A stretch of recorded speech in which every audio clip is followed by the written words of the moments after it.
May nag-comment, si Jesus lang ang daan papuntang langit, hindi religion. Tama ka kapatid, si Jesus talaga ang tanging daan, John 14:6. Pero tanong ko rin, kung si Jesus ang daan, ayaw mo bang sundan ng lahat ng itinuro niya? Si Jesus mismo ang nagturo ng pagmamahal sa kapwa, pagpapakain sa nagugutom, at pagtulong sa mahirap. Yan ang tinatawag nating good works. At tungkol naman sa so-called religion, sabi nga sa James 1:27, describes pure and undefiled religion as caring for those in need, specifically orphans and widows, and remaining uncorrupted by the world's influences.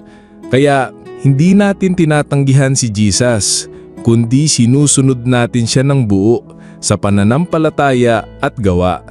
Tandaan mo, hindi tayo naliligtas dahil sa gawa, pero ang taong tunay na naliligtas ay gumagawa. Para lagi kang updated sa mga aral at katotohanan, follow mo na ako, ka-Disciple. Ako, si ka-Disciple Rai. Be a digital disciple. Share Christ with every click. God bless.